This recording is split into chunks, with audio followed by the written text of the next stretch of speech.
Thank you so much for listening. If you'd like to offer Dana, then please do go to justthiszen.org/giving. Your support really does make a huge difference. Thank you so much.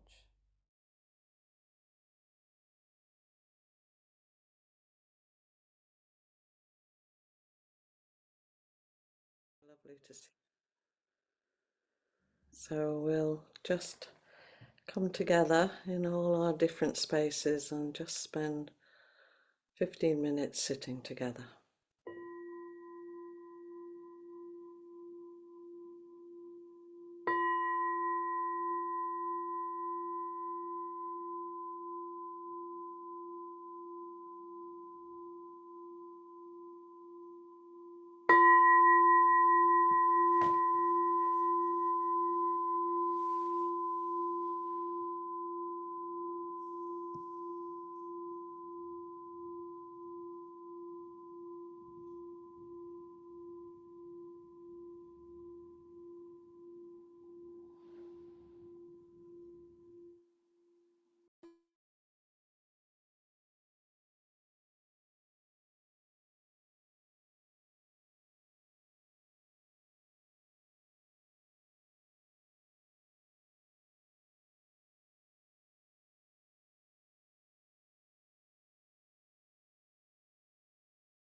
Please join me in the verse of the robe.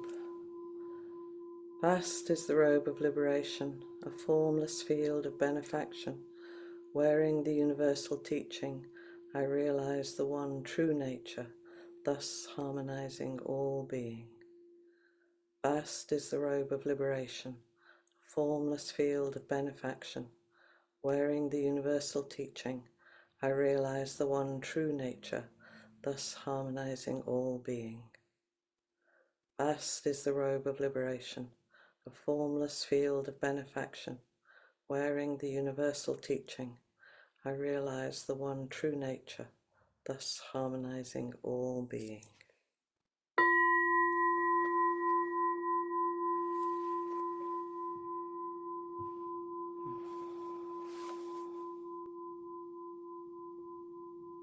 So I want to say welcome and a really heartfelt thank you to everyone who comes and brings their presence and their practice. It feels like such a gift that we can gather together in this way. I think also tonight I just wanted to send a very tender, warm heart to Flint as he negotiates another transition in his life. And also to say a deep bow of gratitude to Nate, whose beautiful talk on Sunday was the culmination of I think months of preparation for his Dharma entrustment. And if you were there, he offered such a tender and compassionate talk.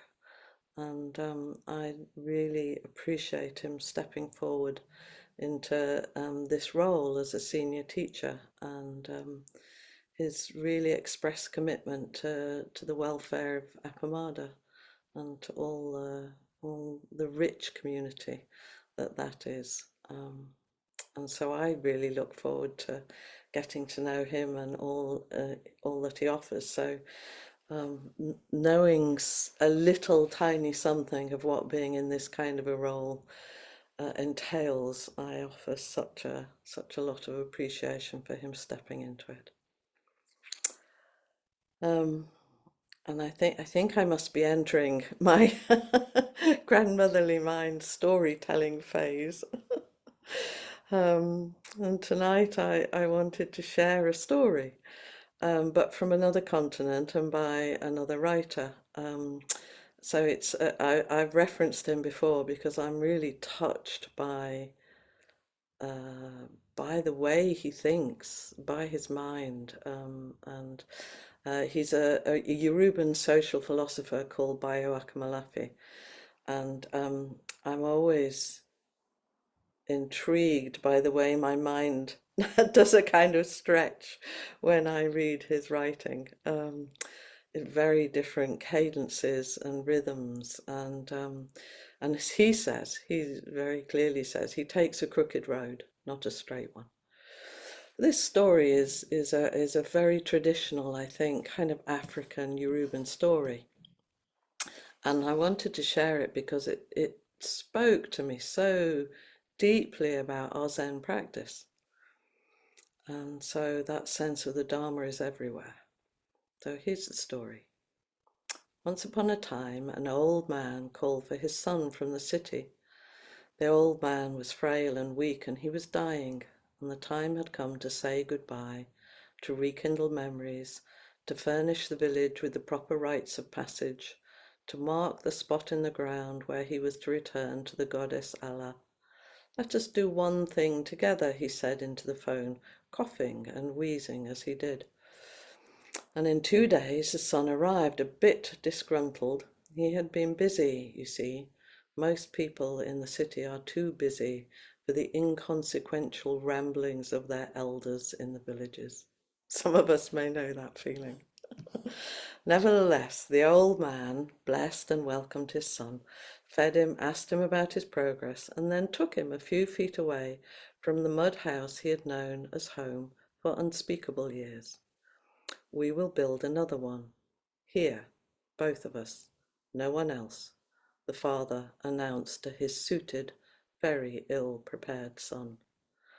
But they got right to it, offering prayers and libations and cola nuts to the ancestors, slicing up the grass, cutting down 4 palm trees, gathering the debris, burning up the weeds. Soon a princely clearing slowly emerged, ready to be host to the hut to come. And over many weeks, filled with sweat, bloodied hands and great toil, another home grew from the clearing. By this time the father was a quarter to midnight, one gentle stroke away from being carried by Allah to cavernous depths. His city son carried on, and he eventually finished the work, and in a moment of unbridled joy rushed to his father's side to announce it. "It's finished, it's done, we did it, Papa, both of us, we did it." "Are you sure it's done?" the old man asked his son. But an answer had barely left his lips when the old man, with a cultic display of strength that shocked his son senseless, jumped out of bed, pulled out a mallet, and shuffled towards the newly minted hut. Surveying the structure, he lifted his weapon and struck the side of the building, creating an ugly hole in the wall. "Now it's done," the old man said. "Why did you do that? If you didn't like the way I handled it, you could have told me," said his distraught son, with tears gathering in his eyes. "My son," the old man said to him, smiling as he approached him, mallet abandoned, "nothing is done that does not have a hole in it. Nothing is so complete that it does not yearn to be something else. Now, this gift of a hole is in the wall.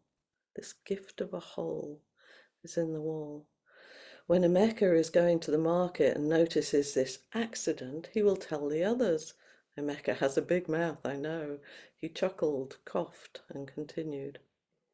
It is the same thing with Mama Uche, the elders, the young bachelors, and those noisy girls that come to fetch water by the river yonder. When they see this hole, they'll come up to you. Serve them palm while they greet you, offer them cola nut, make sure to speak a proverb or two." And he turned from the sad face of his son to greet the hole in the wall once more. A morsel of wind rolled by, singing the night sky in the wake of its passing. It's the wound that makes us. It's our shared pain that is the cord of our belonging. In the city you are complete, whole. I offer you this last gift, my son, a reminder that the wound is the way the worlds gather. People who are complete don't need each other. I read it and I feel so touched by it, because it's like, it's the wound that makes us. It's our shared pain that is the cord of our belonging.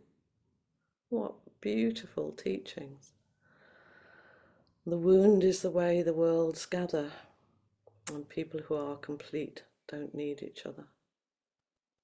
And right now in our worlds, I don't know how you're doing, but there's quite a lot of holes in our structures here that we have so carefully tended and raised, you know, all the effort we've put into building things, and there are holes in them. And how can we see these ruptures as places of connection and places for the Dharma to flourish? And in our Zen tradition, to borrow another teacher's phrase, we inter-are. The story's by Byam Akamalafe, I'll put it in the link.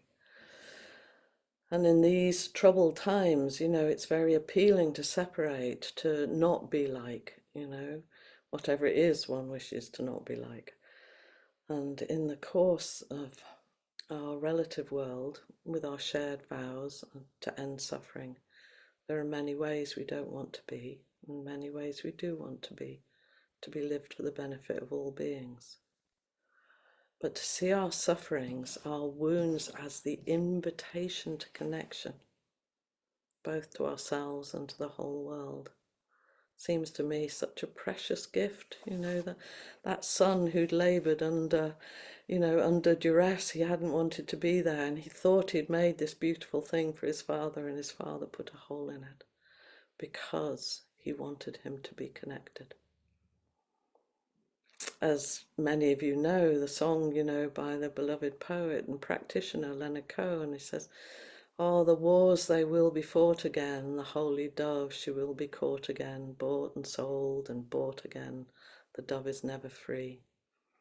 Ring the bells that still can ring, forget your perfect offering. There is a crack in everything, and that's how the light gets in. And it's how the light gets out. Our wounds are our connection to the world. They're not the places that we have to cover, the places of shame or darkness. They're actually how our humanity gets out into the world.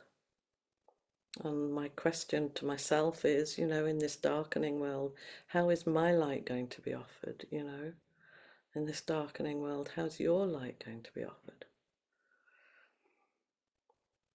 And we've been studying, some of us, the parameters, and in the chapter on the parameter on practice, on focus and meditation, Norman Fisher says in his book, "And the world could be otherwise." And I've always found that an intriguing title, given, just this. But the world could be otherwise. And he says, "And once bodhisattvas, i.e. you and me, accept and fully integrate the unsatisfactory nature of our lives in this broken world of partiality, they see that the pain and trouble inherent in alienated consciousnesses are exactly the pain and trouble we need to live in this life of sorrow and healing together with everyone in a painful and gorgeous world." So he's saying the same things. The trouble inherent in our alienated consciousness are exactly the pain and trouble we need. The holes in us, holes that life has put in us, the holes we've put in ourselves. And he says of our suffering and our tangled thoughts, "No matter how afflictive it is, it comes originally not from our smallness, but from the endless past of the storehouse consciousness. It comes from the vastness of the time-space simultaneity." Dogen speaks about that in his text. Every thought, every perception, every emotion is precious and immense, no matter what it is. In IFS, they say, no bad parts, but what would it be like to think no bad thoughts, no bad feelings, no bad frailties? Just the places where the light gets in and out. And I'm intrigued by that idea that our thoughts are not separate. They don't belong wholly to us. They're from the endless past of the storehouse consciousness, and they're precious just because we are alive to experience them. They can only be felt through and in our bodies because we're alive. I confess I have no actual idea what the storehouse consciousness actually is. But I can kind of get a feel of the idea of it. And I can think that however unique I think I am, there isn't a single thought or a feeling I've had that some other human throughout time and history hasn't thought or felt. And of course, cavemen were not concerned about the rise of AI or cyberbullying or the misuse of social media. But I don't have to worry about being eaten by a saber-toothed tiger. But I'm pretty sure our human concerns about worth and meaning and belonging and loving and sorrow and grief, all the things we feel throughout our lives, were felt in their own timely ways. There's never been a time when people haven't felt stuff. Never. And I'm wondering about, when we can see ourselves in this light. And I think inquiry for me is such a wonderful example of this, because we bring ourselves into our community with our questions and our observations and our vulnerabilities, the holes in our walls. And we find we're not alone. And our offerings open up the possibilities of other people recognizing themselves. That whatever someone says in this place, it's impossible that someone else won't have thought or felt that. And that seems to me the gift we offer each other in being here and sharing our vulnerabilities and our questions. So our practice is an invitation into letting go of this sense of it's just me, or only I feel this, and of pausing momentarily in our self-centered dream to see ourselves in this vast flow of life and of energy, and to see others too, to see each other more clearly with tenderness and care. So I wanted to read just two poems. One is by Rosemary Watala Troma called Belonging. She says, "And if it's true we are alone together, the way blades of grass are alone but exist as a field. Sometimes I feel it, the green fuse that ignites us, the wild thrum that unites us, an inner hum that reminds us of our shared humanity. Just as 35 trillion red blood cells join in one body to become blood. Just as 136,000 notes make up a symphony. Alone as we are, our small voices weave into one big conversation. Our actions are essential to the one infinite story of what it is to be alive. When we feel alone, we belong to the grand communion of those who sometimes feel alone. When we feel alone, we belong to the grand communion of those who sometimes feel alone. We are the dust that hopes, the rising of dust, a thrill of dust, the dust that dances in the light with all other dust, the dust that makes the world."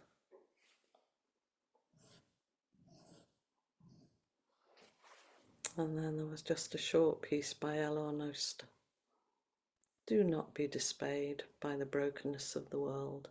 All things break, and all things can be mended, not with time, as they say, but with intention. So go, love intentionally, extravagantly, unconditionally.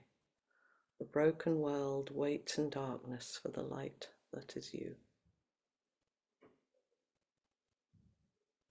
The broken world waits in darkness for the light that is you. So my invitation is, let's meet. I'm not sure what else we're ever going to do. So if anyone would like to come and just sit for a while and meet, I'd be delighted to do that.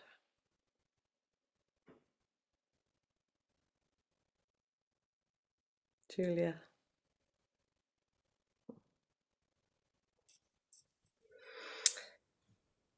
I was just thinking about those holes.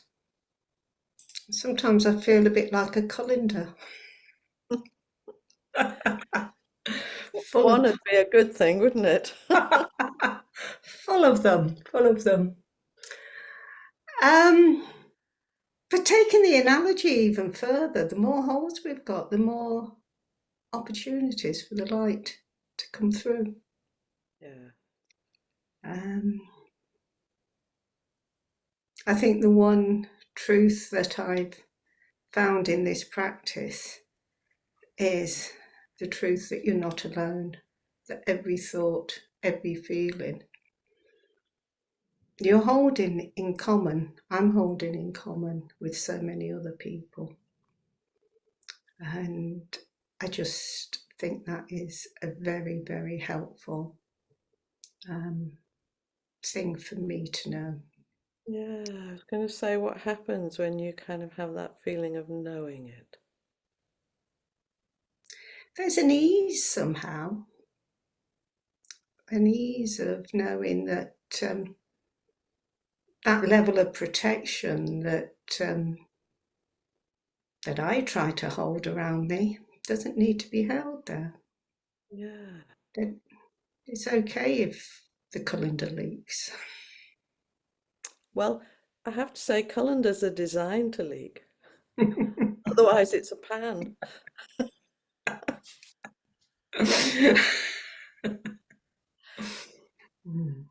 We are designed to connect through our vulnerability as well as joy and love and care.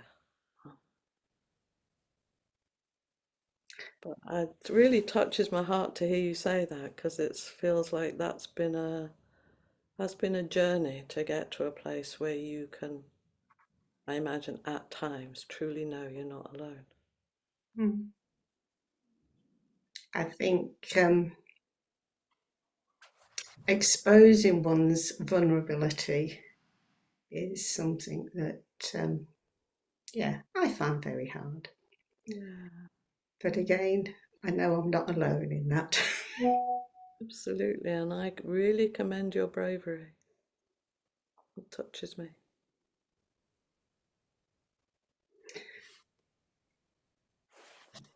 Thank you. Mm. Jan.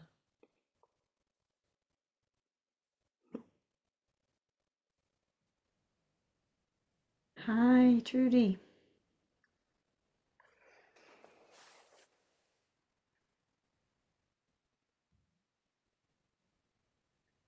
Quite emotional.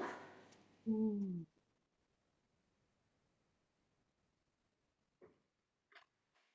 Um, I've had an experience which was, I felt very vulnerable, and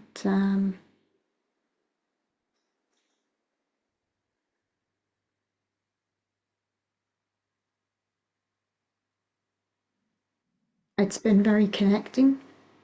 Mm. I I felt like I ended up having an experience that was very different to my normal world, my normal experience. Um,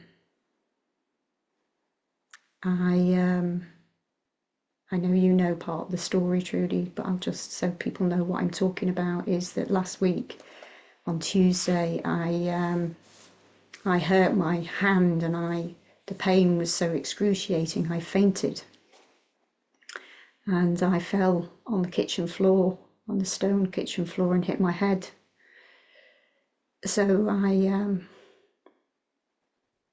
I woke up from just a I think very short loss of consciousness, and there was a pool of blood on the floor.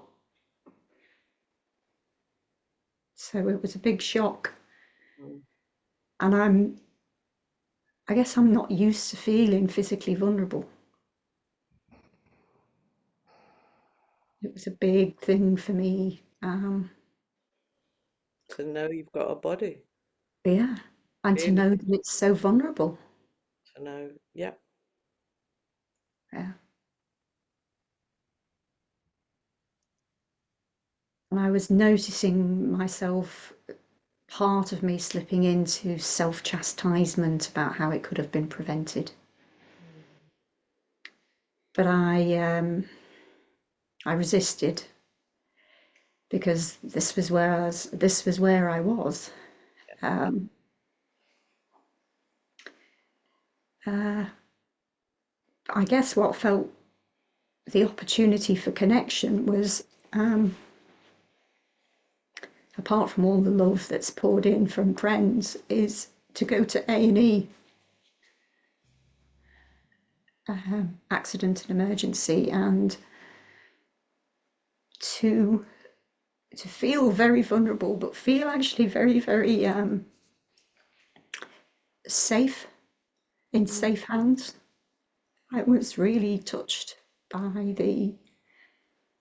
the connection, the genuine care that I experienced from the staff, who were extremely stressed in terms of the demands they're under. So I saw life through very different eyes, lying on that trolley in a corridor, with trolleys going past and ambulance staff and doctors and nurses and beeps and buzzers and doors slamming, and I was just blown away by the staff and the way in which people, the staff, the nurses, the doctors, the ambulance workers, offered themselves with such tender care. Yeah. Like meeting and meeting and meeting. Yeah, over and over and over again. Yeah.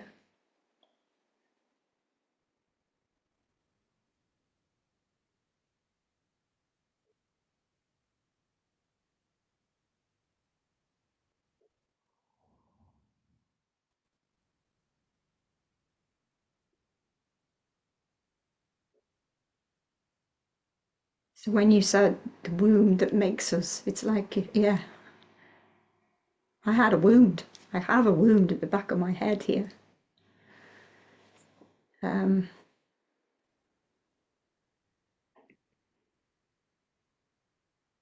so there's actually a physical wound, not just a sort of emotional wound. It's like, but through this experience, I became connected with a whole world of experience that I would normally not know anything of. Yeah. I saw what it was like for people on trolleys, elderly people with broken limbs, crying in pain, people, families trying to soothe them, and they've got dementia and they keep on asking the same questions over and over, where am I? And so on. You know, it was a real opportunity for me to experience, to connect with their worlds. Yeah. And it sounds like you took your practice there. It got me through. I somehow, I was so present, just lying there, and I could do nothing. I was so dizzy I couldn't move my head. I couldn't get up and, I don't know, do anything with any of the things that I've brought. I just had to lie down the whole of the time. And I was really aware that the buzzers were going, the noise was going. Sometimes someone would bang into your bed, you know, as they passed by, not, you know, accidentally. And it was like I was just practicing accepting and accepting and accepting. And the door banging was just a door banging. It wasn't bad, it wasn't good. It was just a door banging. No discernment, no judgment. And my practice of that 24 hours lying on that trolley, feeling totally incapacitated, my practice got me through. And opened you to the And possibilities. yeah, yeah.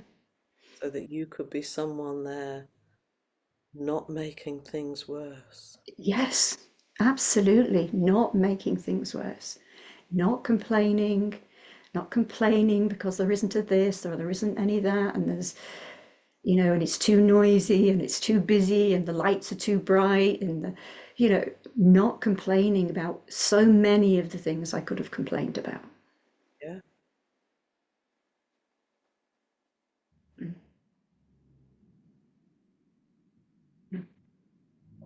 Hmm. So I can feel like the shock's still reverberating, the opening is still reverberating. Yeah, yeah. You still And need tender care. it's still very tender, and I think I've moved forward and closed it down.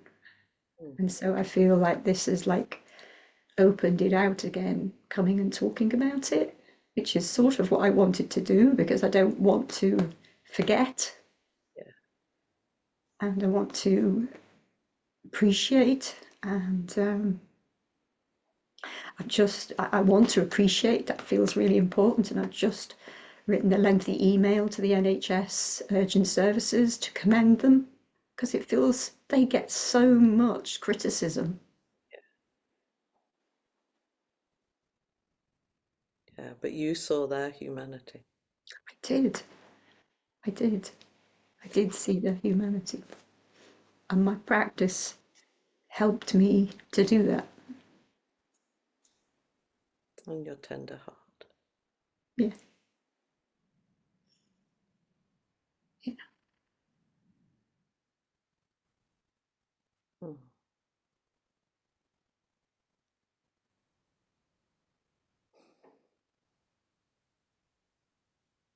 Thank you for listening. Yeah, thank you for coming forward, because you will be naming an experience, that shock of something. In the old-fashioned way, we would say things turn on a sixpence, Yeah, and the sixpence was a totally. very tiny coin, like a dime, Yeah, and it's like, yeah. didn't plan that at breakfast. Certainly not. And it just completely derailed my whole week. Yeah, yeah, And that's life. That's how exactly, life is, isn't it? absolutely. I plan and pretty strongly to prevent. So I think. Yep, but the gift is also knowing that you got derailed, Mm. and something else happened that you couldn't have predicted or asked for. Yeah. And I'm glad for it. Weirdly, I'm Yeah, glad for it. I'm yeah, not sitting here going, that shouldn't have happened. What a horrible thing to happen. Yeah, it was pretty horrible, but on balance, actually, I'm glad for it because what I learned and what I saw and what I connected with. Uh, as you were saying that, I was thinking of that line in the story about, the wind blowing through, and it's like, and you saw the starlight, you saw the whole of the night through that hole, like something opened. Yeah, yeah. Mhm. Mm. Yeah, Well, and I'm also very glad you're mostly all right. yeah. Me too. Yeah. Me too. Yeah. Thank you, Trudy. Thank you. Mm.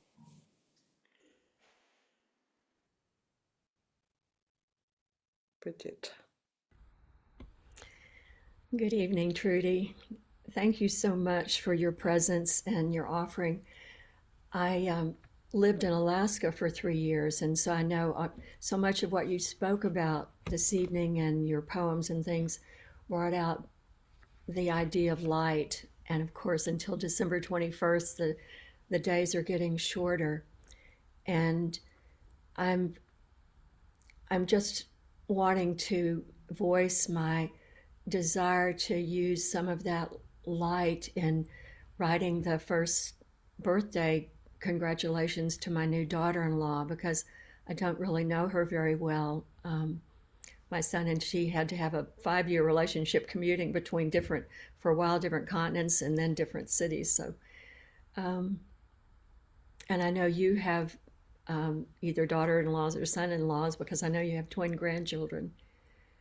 Of the different things you mentioned, I obviously am not going to talk about blasting holes in a wall, but um,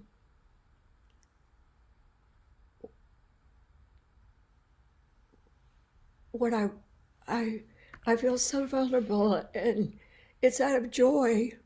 But this is the son that was sort of separated from me, and then we reconciled, and they invited me to the wedding.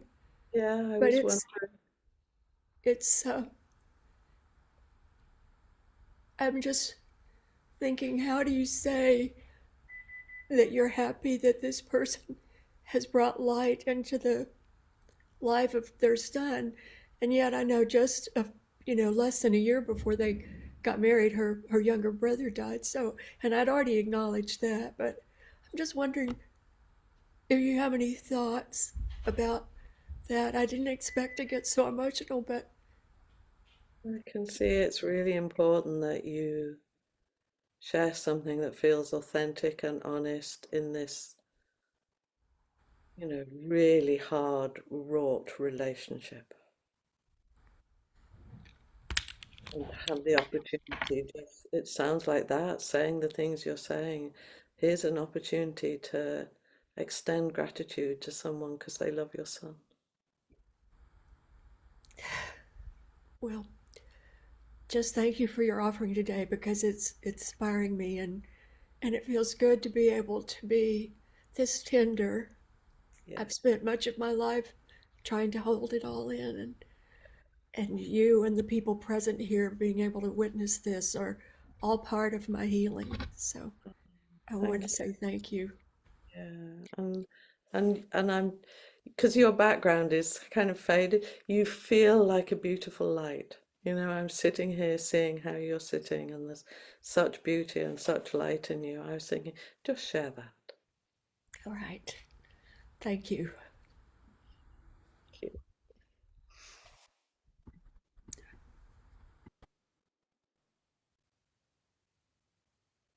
Darcy. Hmm. Yeah, I appreciate so much you're bringing up this whole issue of vulnerability, and I really appreciate what Bridget had to say too. I think what was moving in me was before Bridget talked was, do I want to ask about this? I don't know how to be vulnerable, how to let myself be vulnerable with people I care about, but who are not real skilled with handling me Yeah. in my vulnerability. And had a situation with my sister last week, and I love her dearly. But at one point, it didn't go well, and hadn't. I know I had been holding her off on an issue that I was very vulnerable about. And she didn't ask about it either, until things just got a little too escalated and blah, blah, blah. Yeah, so I was going to ask you, how do you let yourself be vulnerable when you're also, there's little pockets of shame, there's fear I'm going to be hurt because she tends to ask questions I don't want to hear. Um, and I'll just say one more thing. I realize, and especially, with Bridget being so tender, which is so sweet,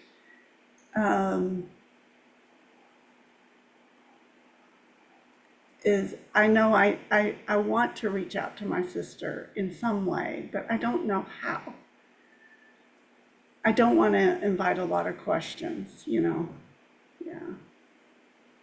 about this situation. Yeah, I was thinking, just like Suzuki Roshi says, not always so. So I also give myself that kind of latitude about, where is this going to support me in the relationship, and where is this actually, maybe not going to be quite the right timing for me or for them. And where am I assuming that, and where do I know that? Because that's a bit of a thing to play with. Do I assume someone's not going to be able to handle it, or do I know they're not going to be able to handle it? But I was also thinking it's okay to put boundaries around our needs, like to say, I really want to, you said it so beautifully. I really want to be close to you, but I don't want a lot of questions. I say that to my husband sometimes, like, I want to tell you something, but I don't want any questions about it. But I've never done it with anyone else. I guess I could do it with her too. I'm like, well, you can give it a go. It's like we don't know until we try, and there's something about, you know, yeah, I've got this sore space and I don't want you to rip the bandage off and poke something in it. It's like it doesn't work so And I do trust her in that way. well. She would not rip a band-aid off if she knew that's what it felt like. You Oh, know, she's okay. not, yeah. So what a great thing to know about. You can say this has got a big bandage on it, don't rip it off. And she won't. But on the other hand, I want her to ask me about this issue. And the fact that Right. she didn't was upsetting, So, Yeah. We can't put our hands up people inside people and make them say the things we want. yeah, I know. I realize that that's what I'm doing in some ways, expecting her to be a little puppet or something. It's a we're around tender things, I get it, but it's like, yeah, that's the bit you can't control. Yeah. Huh. But vulnerability, or at least speaking about it, not necessarily revealing the story of it, but speaking about it is what fires that connection. And that's what I know I want with her. I want that connection. Oh, that's so So, great. Yeah, you've got great information. It's mm, like I want something and I might not be able to control all the outcomes, but who can? I can say how we could begin with this.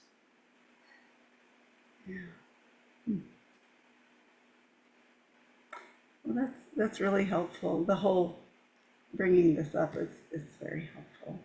Yeah. And I want to say a tender thing, so I hope this is okay, is that when Keb died, I wrote a poem Yes. about the inability to carry on even though we're loved. And I have a friend at the moment, and I don't know if she's going to be able to carry on. And your experience through that is really supporting me. So I just want to say thank you. You are more than welcome. What little bit I can give to you with all of what you give to everyone. Yeah. You're made of all the All my thread. all my love for that. Yeah, Yeah. yeah. Thank you. Thank you.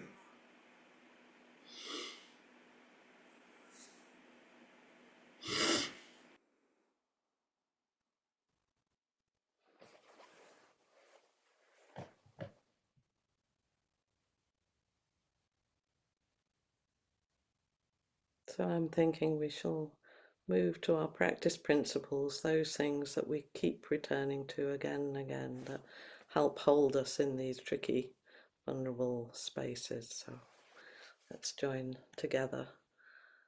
I love to imagine when I'm sitting in my front room hearing my own voice, that actually somewhere in the ether all these other voices are. So caught in the self-centered dream, only suffering, holding to self-centered thoughts exactly the dream.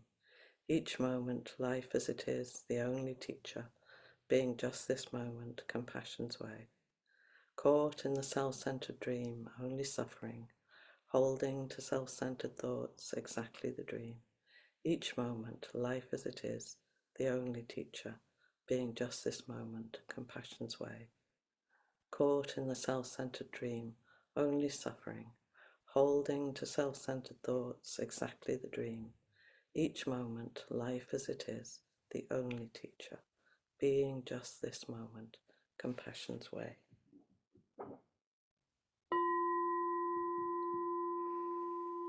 So thank you so much to everyone who came forward and everyone who offered their presence in holding all of that. And thanks to Jess as the monitor, and I'll hand over to her. Thank you all so much.